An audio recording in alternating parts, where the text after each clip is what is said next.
So welcome everyone to today's briefing, the value of specialized instructional support personnel in school and student outcomes. I'm Phyllis Wolfram, the Executive Director for CASE, the Council of Administrators of Special Education, your moderator for today, and representing the National Alliance of Specialized Instructional Support Personnel. Specialized Instructional Support Personnel, or SISP, serve all students in our schools across the nation. While there are about 3.5 million teachers and over 1 million specialized instructional support personnel, and these providers are our school counselors, school psychologists, occupational therapists, art therapists, music therapists, school social workers, school nurses, physical therapists, dance and movement therapists, speech language pathologists, and audiologists. The services provided to students by SISP were vital prior to the pandemic, and even more critical as we're entering the next phases and can finally get a sense of what the new normal everyone talks about will look like. As the Executive Director of the Council of Administrators of Special Education, I hear daily from our members about the great work of and the opportunity to learn from these highly qualified professionals. They are an invaluable resource to all of our teachers and administrators, both special and general education, to ensure students are successful in school. The specialized skills of SISP support the students, helping them to excel academically, socially, and emotionally, and achieve better physical outcomes. But this can only happen if everyone, and especially those at the school level, know what skills and knowledge SISP bring to the table and make full use of their contributions to student success. As a result of this awareness and knowing what they do, more specialized instructional support personnel will be required to meet the needs of our students. Multidisciplinary teams of SISP and other educators will need to work closely to identify specific intervention services required for all students. Personnel will need additional time to work with the growing number of students and collaborate effectively with families. And schools must have a clear picture of all of the resources of funding that is available to use for SIP services. Congress and the administration must understand our teachers are incredible and most lately of great resilience, but shouldn't expect them to have the time or highly specialized training to fully address every student need. More than ever, the importance of federal leadership, coordination, and oversight could not be more critical.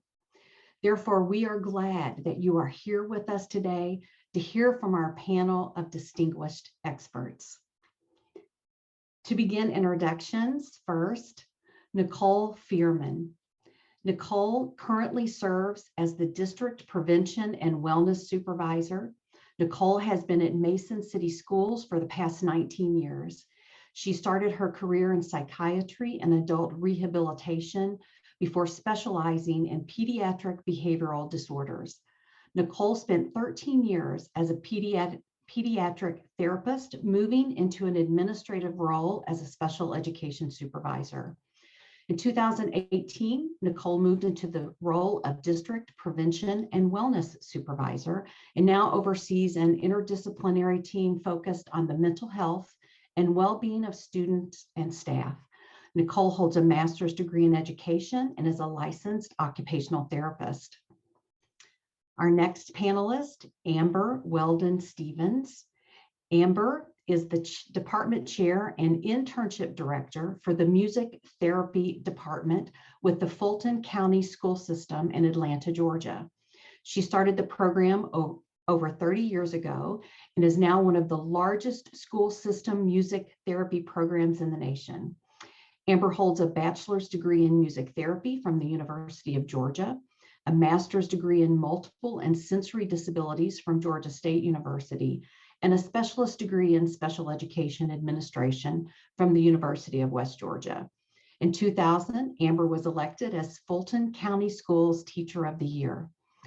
Amber has served as the president of the Music Therapy Association of Georgia, president of the Southeastern region of the American Music Therapy Association, and as council coordinator for association services with the board of directors for the American Music Therapy Association.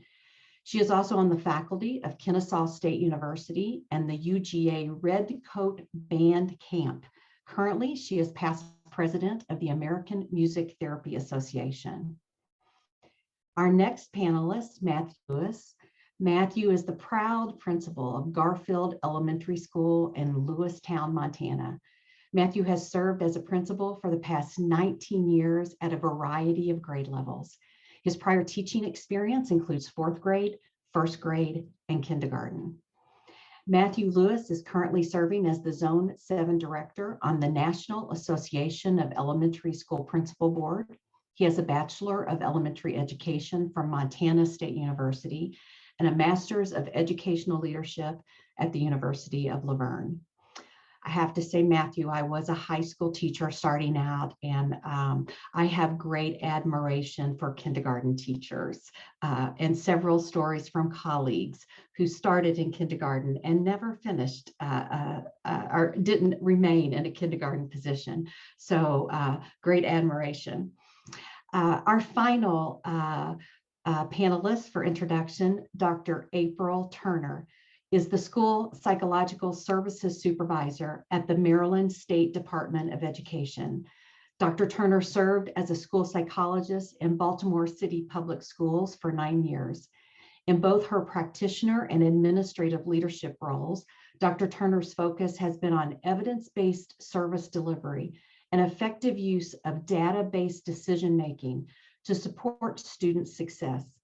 Dr. Turner's commitment to professional advocacy has helped to build and strengthen sustainable pathways to leadership for school psychologists. In the face of the dual struggles of COVID-19 and racial injustice, Dr. Turner was instrumental in organizing an affinity support group for school psychologists of color to navigate working virtually and managing racial inequalities and stressors. Dr. Turner serves as the National Association of School Psychologists Delegate for Maryland and was recently awarded the NASP 2022 School Psychologist of the Year.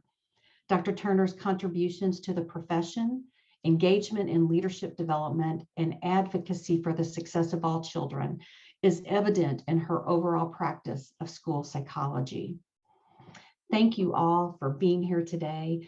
We are so grateful to have a panel of school leaders with such a diverse background, but impressive resumes as well. Those that are serving our students every day. Thank you first for your service, and then thank you for being here today. We're going to move right into our questions and let these distinguished panelists begin to share some very important information with you. And I'll start first with Nicole. First question we want to ask each of our panelists. Can you please describe your specific leadership role and how your background and training enabled you to assume that role? Hi, thanks so much for having me today, and I'm so appreciative of everybody who is joining us. As mentioned, I am trained as an occupational therapist. I've spent the majority of my career working with students with severe behavioral disorders. And as everyone probably is aware, occupational therapists have long been part of special education teams across the country, providing specialized support to students with disabilities, typically attached to individual education plans. The services provided are not often provided to students who are not identified with as a child with a disability. Yet few districts across the country have a clear understanding of the vast skill set of an occupational therapist. Our understanding of a strong foundation in human development, both physical and neurodevelopmental, allows us to be part of all tiers of instruction and expanding, meeting the needs of all of our students. In my current leadership role, I am, as mentioned, the prevention and wellness supervisor for Mason City Schools. But how that came about was really based in my work as an occupational therapist. So as an occupational therapist over the years, focusing on occupational balance for students with disabilities, we were seeing progress in some of our most significant behavioral disorders.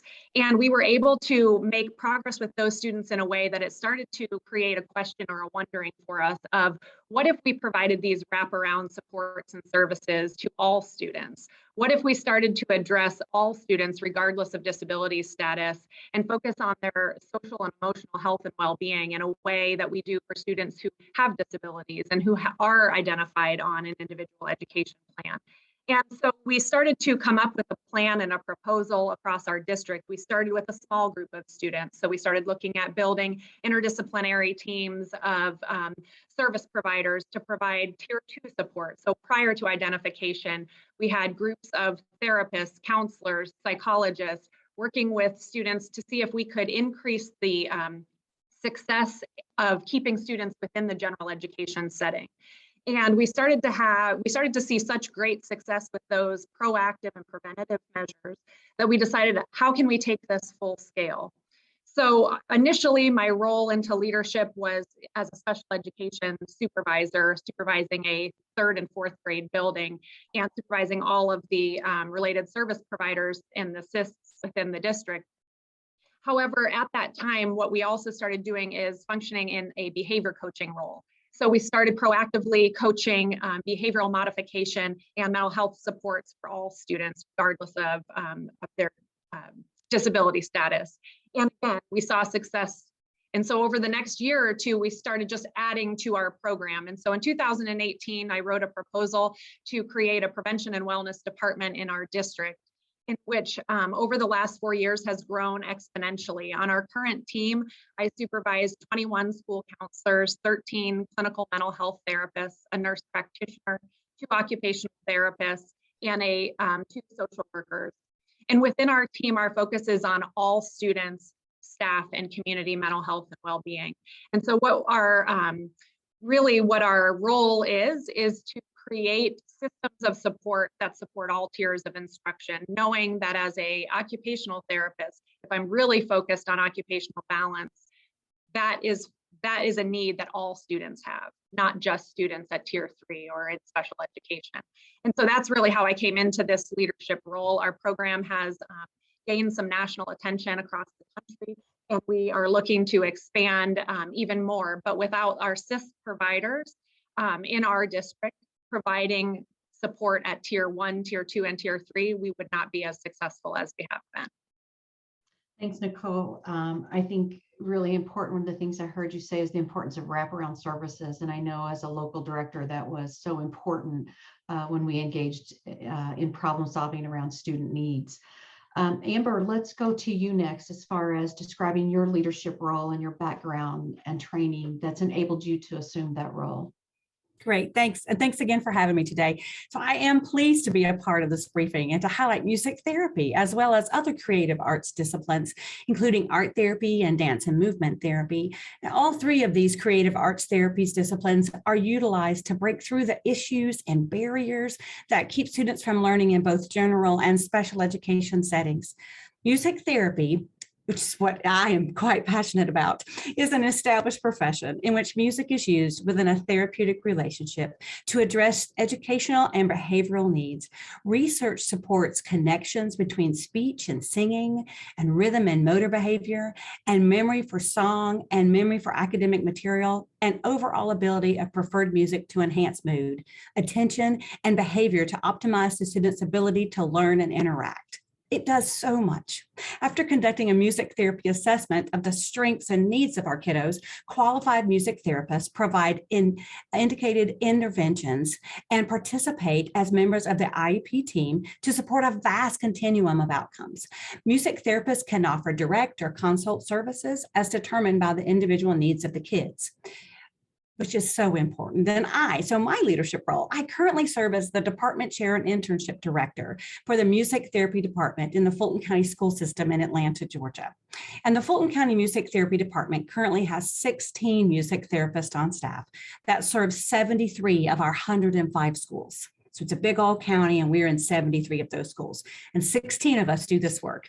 And I was hired 32 years ago to start the program, working with special education students in self-contained classrooms. A special ed coordinator went out on a limb and decided to give this thing called music therapy a try, which is so exciting because look where we have come. I currently provide group music therapy services within 3 days a week, serving approximately 75 kids on my caseload. And I'm also responsible for the observations and evaluations of all the music therapists, as well as the department budgeting, purchasing, allocations, projections, while also supporting the 73 schools served within the district, which supplies all of supporting that, make sure that our students, because the 16 music therapists probably serve close to 2,000 students within our county, which is such a gift because so many counties around us are not there yet. All right. Thanks, Amber. Something important that I just really want to emphasize you said was someone took a risk and stuck their neck out to start a program. And when we think about all the highly specialized needs of our students and the highly specialized services that we have to offer, we have to take more risks. I think that's so important for our congressman to understand as well. Absolutely. Yeah. Matthew, I'll move on to you to talk a little bit about your leadership role and how your background training enabled you to assume the role that you're in. Thanks, Phyllis. And thank you for allowing me to be here. Definitely my leadership role has been a journey over the past 19 years as an elementary principal. And learning how to utilize the skills of the individuals that we're talking about today has been just huge for me over the past several years.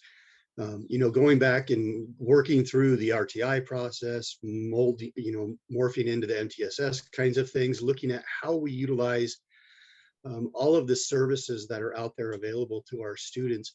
Now, I'm in a pre-K 1 building, so I deal with all of our pre-kindergarten, first grade kids. So we really focus on early intervention. So much of the things that we deal with, we try to be proactive in looking at how we can address some of these kinds of things across the board. I don't care what disability category a student may fall into or what tier they may fall into. We utilize all kinds of different strategies, whether it's sensory breaks, whether it's speech therapy. We have OT that comes in and does whole school things at the beginning of the year as just fine motor kinds of activities with our students. So we can be a little bit more proactive and really give skills to students that they need. So in terms of leadership, a lot of it is coordination of what is happening with services around our area. I don't know how unique of a situation, but I live in a real rural area of Montana, and we are part of a co-op. And so within the co-op, we have 2 school psychologists, we have 3 speech therapists, we're still looking for OT people. All of our OT happens online right now because of just the difficulty of filling some of these roles. So that's a whole nother challenge in terms of how we do some of these kinds of things. And making sure that we are giving students what they need. We spend a lot of time talking with our staff and with teachers about training and having the occupational therapists, the school psychologists, speech therapists. Unfortunately, we don't have music therapy here where I live, but it's one of those where we need to educate our teachers on what these roles are and how we can make sure we utilize them to the best of our ability and what that means as it rolls into the general education of our students and even simple lesson planning and how they put things together. So like I said, it's been a big journey, but it also has taken on so many different roles in terms of the value of what happens within our school and making sure our kids really do have those wraparound services, and we are teaching the whole child when it comes to it. So we really do try and focus on those kinds of things. School counselors are another big piece of this, and after rolling out of the pandemic and looking at remote learning and what that looks like, and how students and even parents and adults were reacting and how they were being affected by it. It really has changed the way that we have utilized them coming back into school, having face-to-face kinds of things, and not taking any of it for granted, really. So I think, excuse me, utilizing all of those services, and from a leadership standpoint, letting people know, let's try something new. Let's be a little bit different than what we've done in the past. And just because we've never done it before doesn't mean it's not right. So we need to try those new things and be a little bit more creative in how we approach them, so that the students are getting all of those things that they definitely need to be successful. Thank you, Matt. April, last but not least, for this first question, share with us in describing your specific leadership role and how your background and training enabled you to assume that role. Right. Thank you so much for the invitation to be a member of the panel today. And I want to echo a lot of the things that the other panelists highlighted. As a school psychologist, I really focus on what does that collaboration look like, from our administrative leadership to our OTs, to our music therapy, and really working on blending that collaboration. We have such a unique skill set, and all of us are working to support student needs. And so the more that we can interact together and be collaborative, the more successful we are kind of overall. And so I have really used that philosophy across my career, and working in school-based work, I really begin to understand how we work together, how we navigate some of the changes. I think Amber and Nicole and Matt all talked about providing services in IEP meetings, as well as providing services for general education students, and really blending that to make sure that we are doing our best kind of for all students. And then kind of building on that experience, I wanted to evolve and look at how we become change makers at a state or at a national level. And that's what kind of prompted me to explore opportunities here at the State Department to really look at how can we take this unique skill set that we all have, that we've done from school-based work and our experiences, and really elevate it to the people that are making some of those decisions, to help them to really understand the needs of the students, our unique skill sets, and how we're all kind of working together to make all of that happen. So I think a lot of it for me is really based in how school psychologists can really be collaborative with all the other experts in the building, and almost create kind of an expertise panel, almost, that like we are the group of people that you come to when you're having student concerns, and all of us working together can really help address those student needs. April, I think you've summed that up very well when you talk about being change makers and looking at the needs of all students. I know sometimes we can get very compartmentalized and very categorically separate ourselves sometimes in special education from general education with all of our specialized instructional support personnel. But when we think about utilizing all of those people as a team to meet the needs of any one particular student, it is powerful. And I think taking those risks and stepping outside of that box and finding those blending and braiding and other little nooks and crannies of funding that you can spread those services across is our responsibility to do, and to share that kind of information with people on Capitol Hill when we're talking about making laws and changing legislation that gives us more freedom to work with all students who need our services. So vitally important. Matt, I'm going to toss the second question to you first, because I think you sit in that seat of having to coordinate everything that goes on in your building. But nationally, there has been a large focus on proactive engagement, as we just kind of summed up there, with student wellness and health. And we know those needs are even greater coming back from the last couple of years in our school systems, and whether we were virtual, hybrid, but now coming back in person. We see wellness and health as a primary focus for all of us. Can you describe some of the things you're doing, Matthew, in your school or in your district? And what have you seen as some of the challenges to carry out some of that proactive student wellness and health initiatives? Sure. We're fortunate. We have some great counselors that we work with within our district. And so utilizing our counselors through this whole process and looking at mental health and wellness, they spend a lot of time, and we emphasize having them in our classrooms on a weekly basis. So doing whole group lessons, along with doing some pull out with students who may necessarily need some more specialized instruction or assistance with what may be going on. Not only that, but they partner with other teachers in terms of co-teaching certain lessons and how they interact with what's going on. So, when we start talking about just the mental health aspect of it, they really collaborate with our classroom teachers to look at what's the need of the classroom itself. So that part has been huge for us this year. A lot of it is, literature based. So we're using some kind of story, some kind of way of getting and engaging kids in the interaction of those kinds of things to really help with that mental health aspect.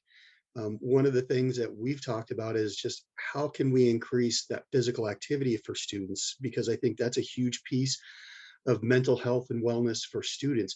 It also encourages all of our staff to make sure that we're being physically active, because we know how that affects adults as well.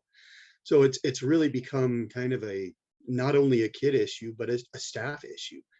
One of the things that I think the biggest challenge that we have, especially when it comes to like school psychology, in the past where we had more school psychologists that worked within our schools, they would be able to go in and work with specific groups of students and be a little bit more proactive that way. Unfortunately, and this is probably nationally, it's just difficult to find individuals and people. I think highlighting some of the things that happen in rural Montana, our co-op, we serve 6 counties, 29 school districts. So it's a huge area that we cover, and we have 2 that travel probably more than 500 miles a week just to hit all of the schools that they have to hit and provide some of those services. So it's definitely been scaled back since the pandemic. But I think as we roll into this, we're starting to find ways of incorporating more of those kinds of things into what's happening for mental health and wellness kinds of things. I think it's just a big conversation that we continue to have with our staff and with our parents as well, and getting them to recognize how important it is for not only themselves, but for students to be successful. Mm-hmm. Matt, I just have a follow-up question for you. You talked about the staff shortage, critical, and using some online services. I think that is your situation. When we think about the United States as a whole, we are more rural than we are urban. And I'm wondering what some of those challenges or maybe even successes with online therapy that you've tried. I think Sure. our listeners need to know about that.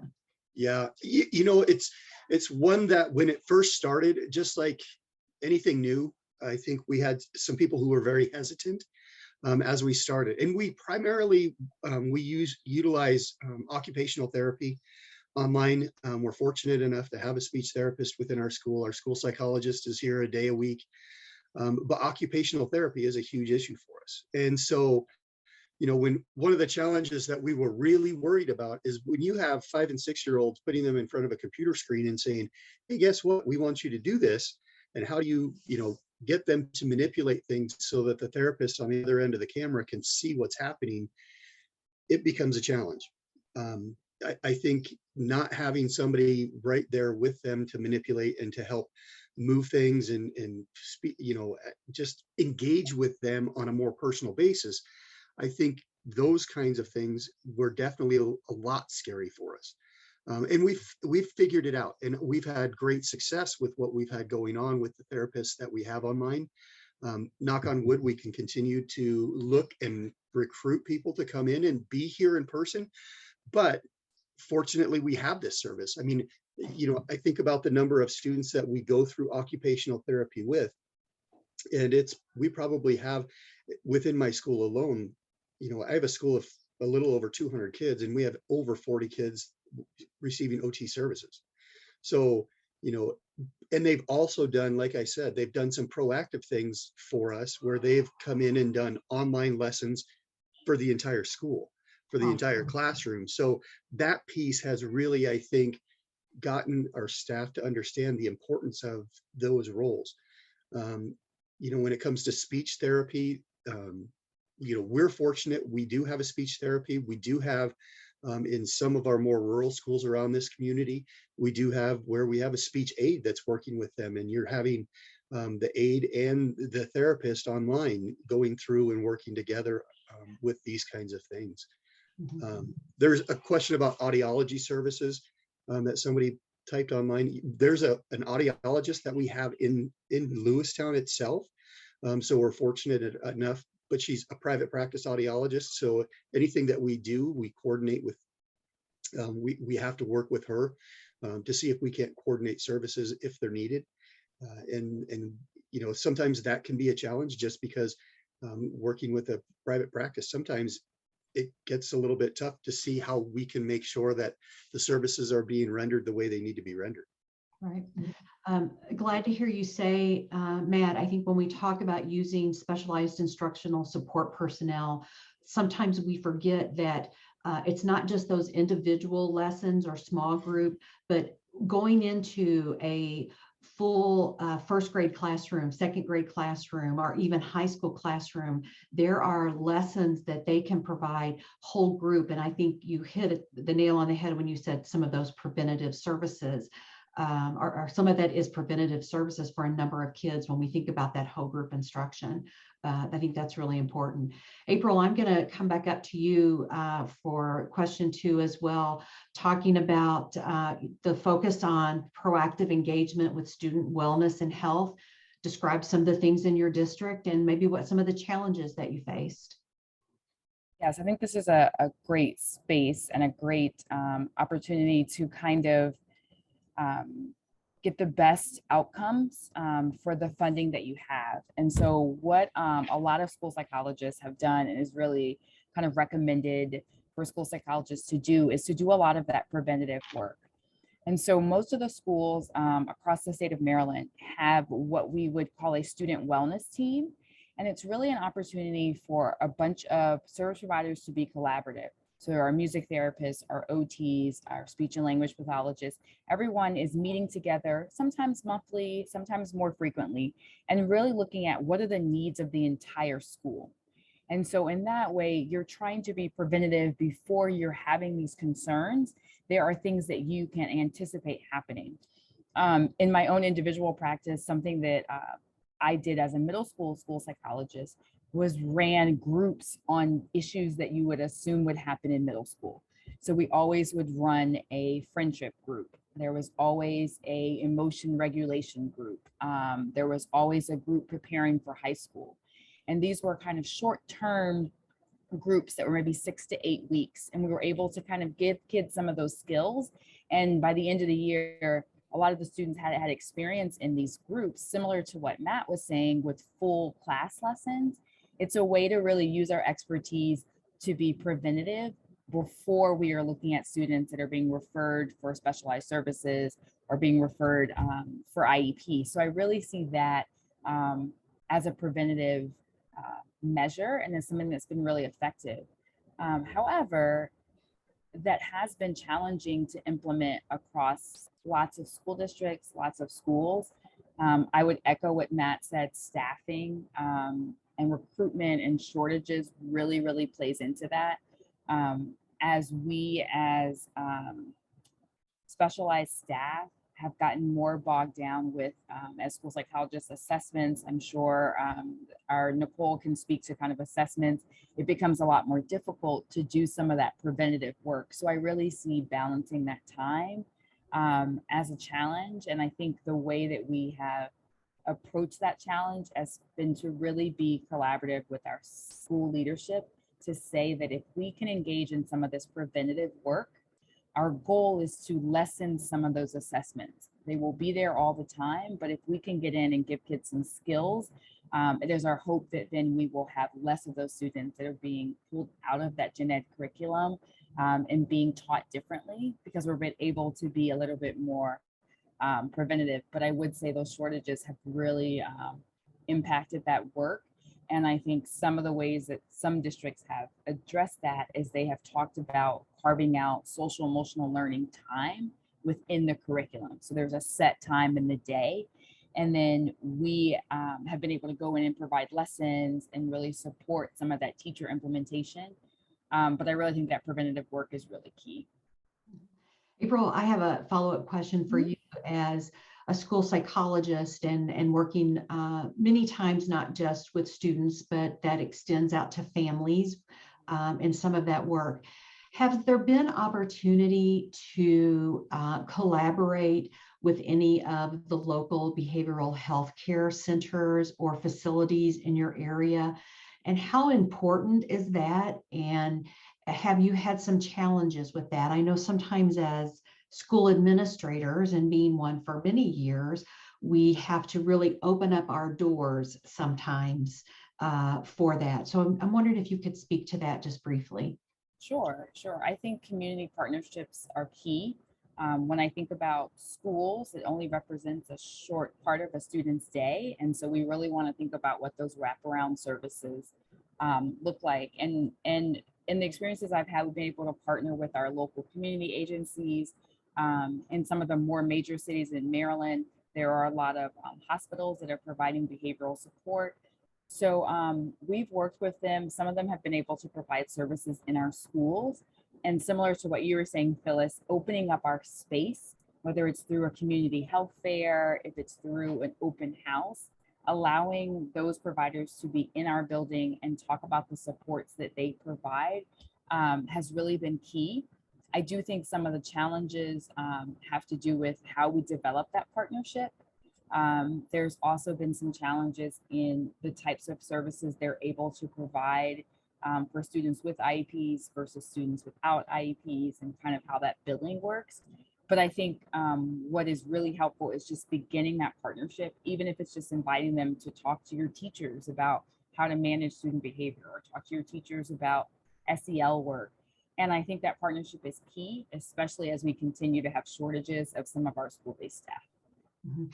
I know that our focus in this particular question kind of centered around wellness and health. That's why I wanted you to speak to that community partnership. But really, given the critical shortages that we're experiencing on all avenues, I think it is important that all of our specialized instructional support personnel look at those community partnerships, because it becomes expert to expert, and that's where we need to utilize those specialized instructional support personnel in our school to help make some of those community contacts. There was a question here. What are some best practices to collaborate and partner with school counselors in order to support student achievement or address attendance or discipline challenges? And I don't know if anyone has a response to that. I do, but I'll give the panel an opportunity. There are some best practices around some of those states that are accessing what I'll use an acronym, because we do that right in all special services and education. It's called the CCBHC. I'll say that one more time, CCBHC, the Certified Community Behavioral Healthcare Centers. And some additional funding has come through the mental and behavioral health care facilities that have enabled them to work directly in schools with and partner with providing direct services to our students and families. And I'm happy to share more information about that at a specific time, but there is a facility in my particular area, Burrell Behavioral Health Care Center, and they have a great model for what they're doing and connecting with the schools. I'll stop there. I'm going to toss it to Nicole. Occupational therapists are some of my favorite people because I've learned so much from them in my career about what they can actually do to help all of our students. It is just amazing, some of the skills they bring to the table. But with that focus on wellness and health, Nicole, describe some of those things you're doing and maybe what some of the challenges were that you faced. Yeah, thank you. So I always come to these conversations from an occupational therapist mindset, but in my work, I really am focused on prevention and wellness and holistic mental health for our district. As I mentioned in our previous question, about 3 years ago, we created a prevention and wellness team here at our district. And the way that we the way that we built that out was we have mental health coordinators on each of our campuses. And so the role of that coordinator is really to work with all of the SISP within on each campus to provide that tiered wraparound support system. And we focus pretty heavily on both in-school and out-of-school mental wellness supports. So how do we meet basic needs first? And how do we build community partnerships with families in order to meet basic needs so that we know that our students are coming to school prepared and ready to learn, because we know that without basic needs being met, oftentimes our students can't learn.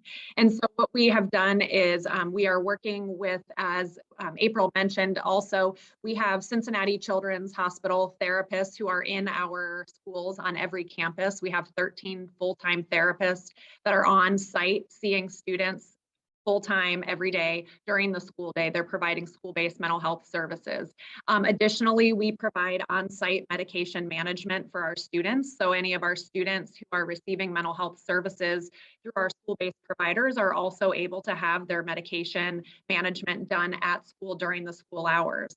And what that does, whether it's an urban school district or rural school district, is it decreases the barriers of access to care, because some of the biggest barriers for access to care are the ability for families to find providers and then also to be able to make those appointments when you're working and you have outside of school commitments. So we have, over the last 3 years, we have tripled the amount of clinical hours up to about 6,000 clinical hours of mental health services within our district.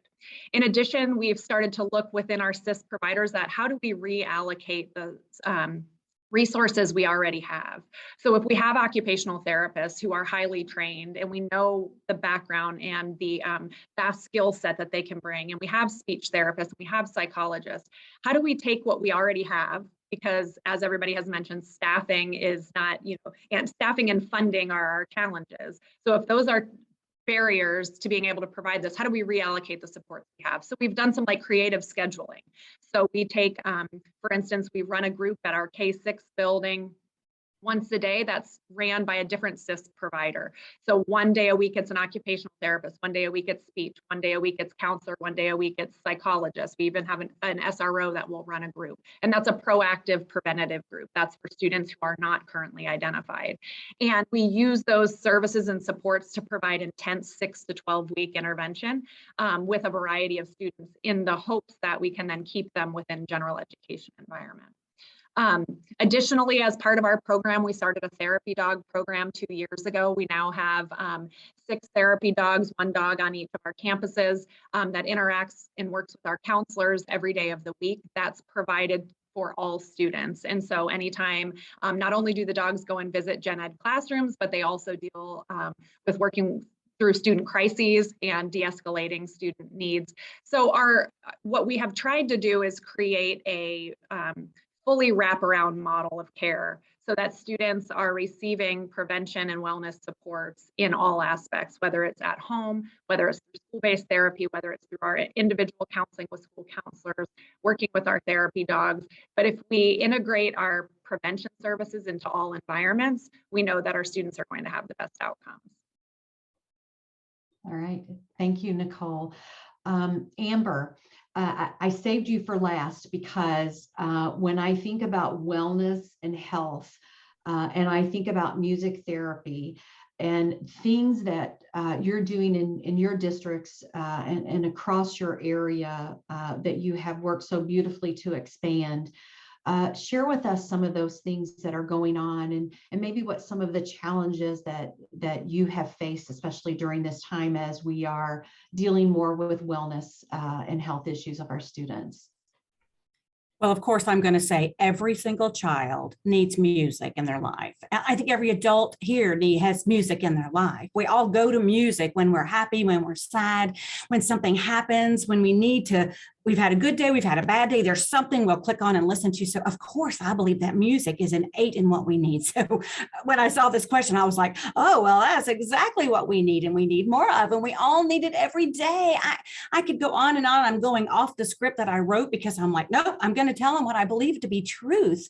I believe that social emotional is exactly where we land with music. I start my day on Mondays and Tuesdays with 42 4-year-olds. 42 4-year-olds. Isn't that a way to start your day on Monday? And they all come in and it's an inclusive room. So, there's typical and not so typical kids in that room. And we all start with what we call our song of the month. And we really begin. And our song of the month is always a social emotional, whether the song's called I Believe in You or I Am Unique or I Am, this is just one little tiny piece of a therapeutic intervention.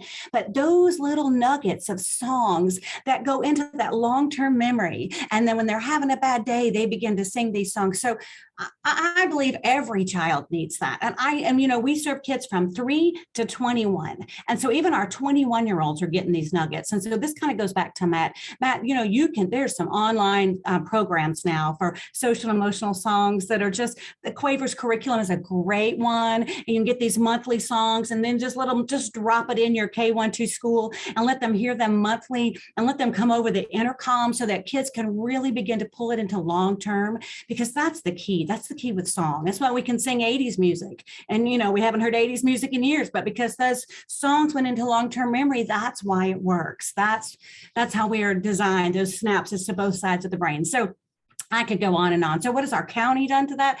I think because our county values music education, therefore they value music therapy for our children. They value music across the spectrum from all kinds of, all kiddos, all students, typical and non-typical kids.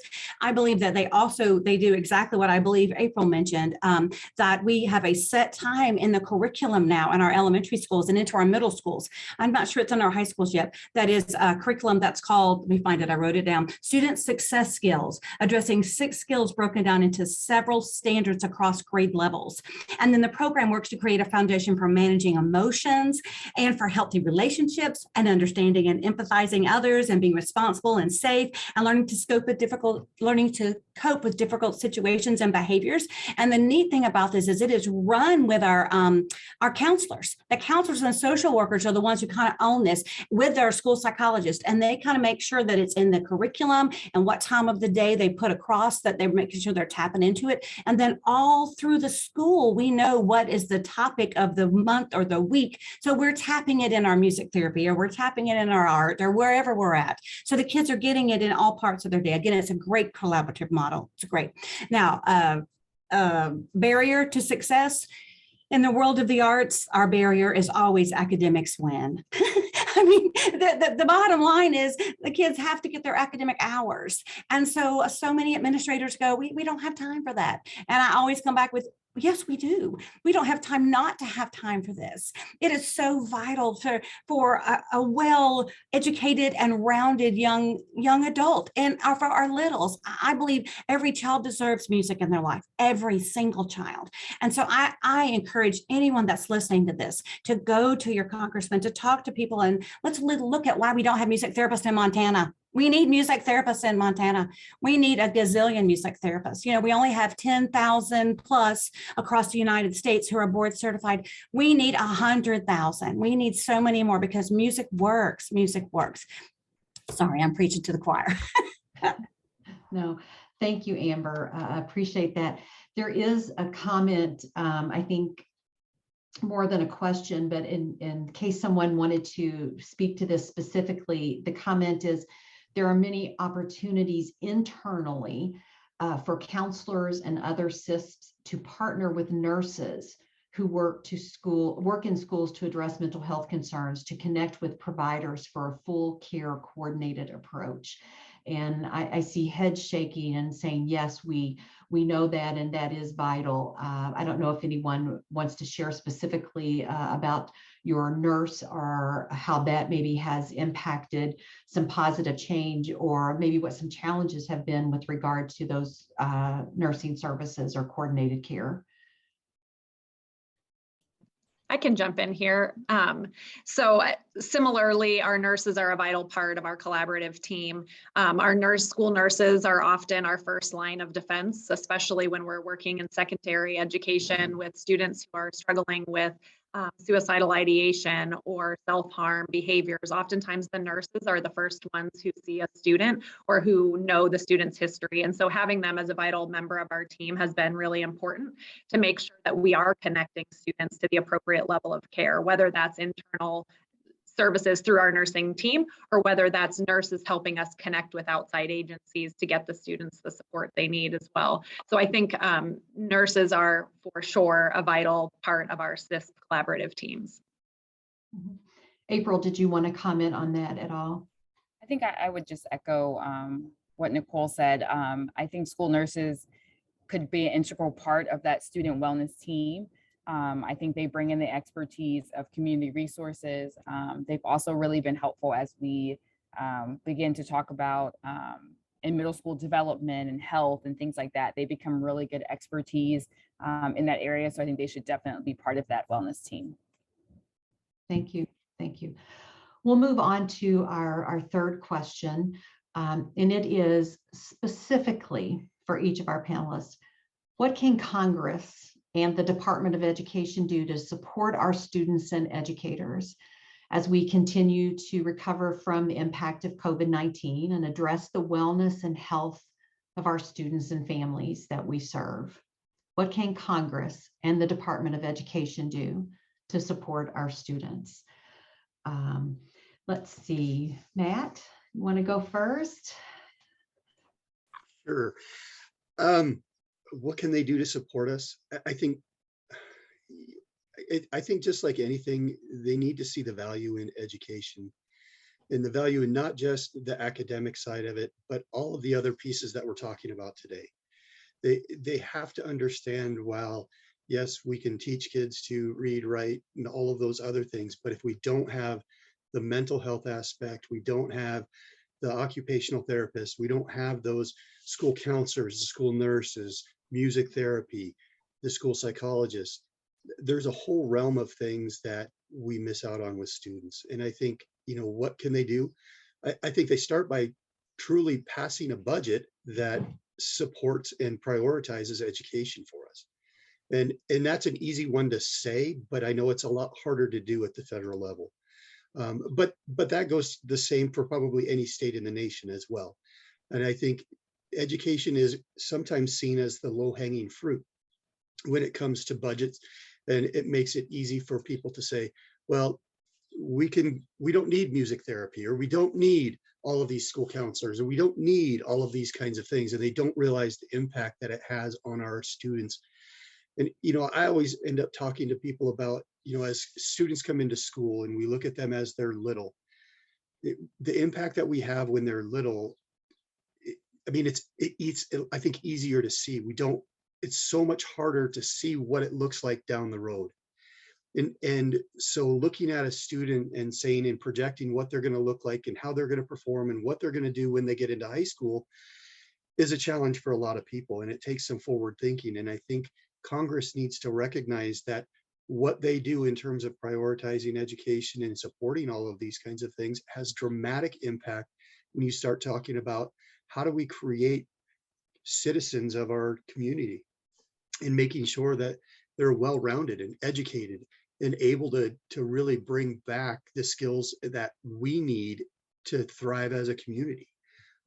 That's probably more philosophical and those kinds of things. But I mean, Congress needs to recognize that not everything is so black and white and cut and dry.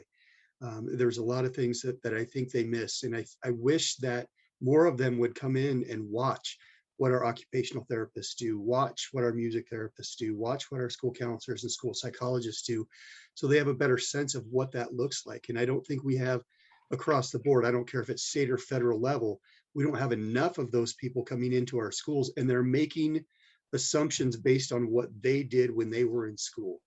Education has changed over the past years dramatically. We don't teach the same way in the same rows and the same kinds of things, and they don't recognize how what they do in terms of legislation impacts us dramatically. And for that matter, looking at recruitment and retention of people. You want to talk about ways of recruiting and retaining people, look at ways to incentivize things for education. Look at ways that we can really then create some community partners, whether it's internships, whether it's, there's a lot of professions out there that we can take and we can learn from as well. And I think those are the kinds of things that we need to talk to our congressmen about to make sure that we're set and done. I just recently, I was back in DC and we were talking to, we were up on the Hill and we were talking about how do we create facilities where they're really educationally friendly.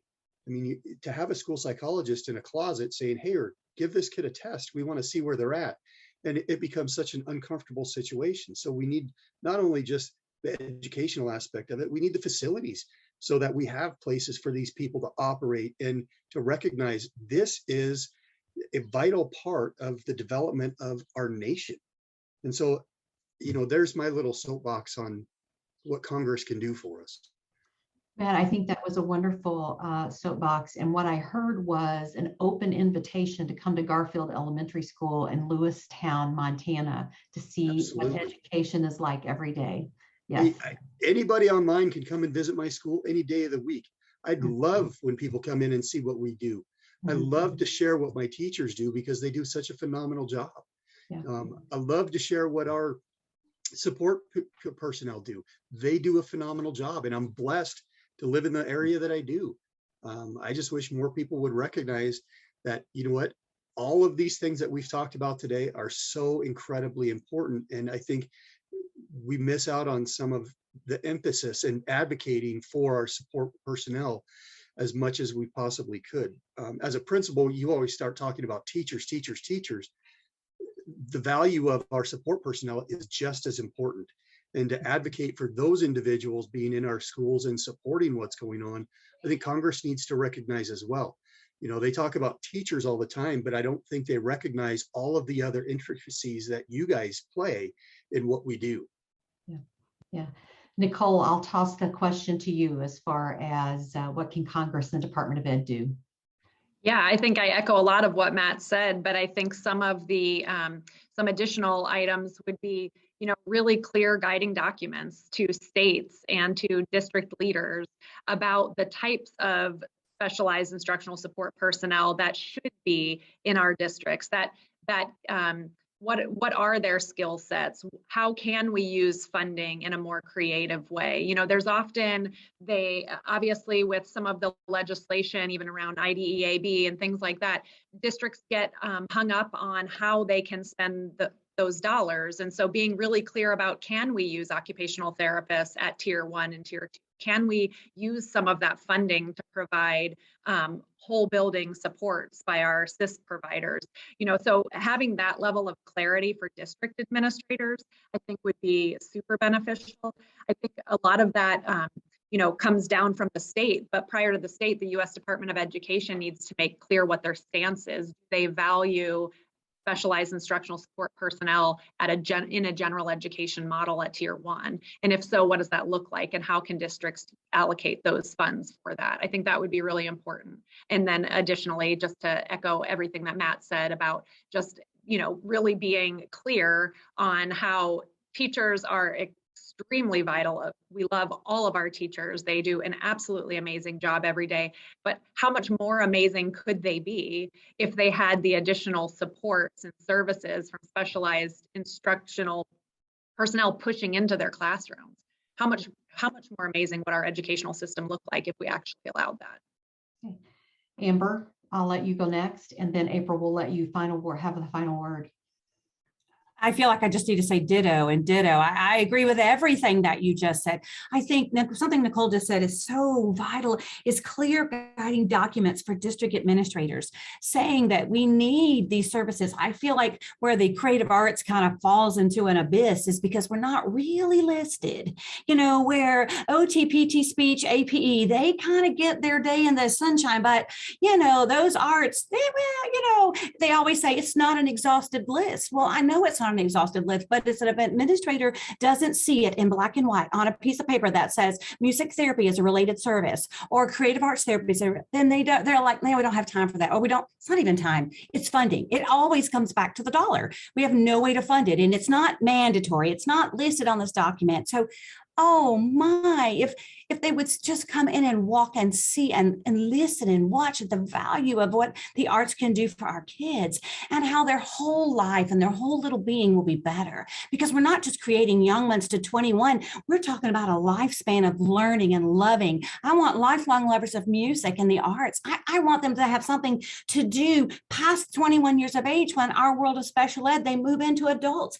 And I want mentally sound and whole young adults so that the ugliness that we are seeing in this society will stop happening. And that's compounded by so many other things. But if we could help them when they're young and we could make an impact when they're young and they would go to the arts instead of ugliness when they're young, then they'll make better choices when they're older. So if Congress could really put it in writing so that everyone would say, oh, this is important.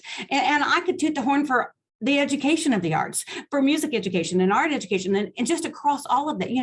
All of the arts are locally funded in so many places, and local funds can only go so far. We need it to be funded by our states and federally. Wow, what a world would we have if the feds would make it a mandate that every child receive an arts education? That would be huge. So, I'm dreaming now. So I say all of those things and more and more. Say yes to the arts. Say yes. Oh, sorry, I'll stop. That's my phone. As we have focused on wellness and health, April, we are recording. We are going to give you that final word. As our school psychologist, what would be your ask of the Department of Ed and Congress?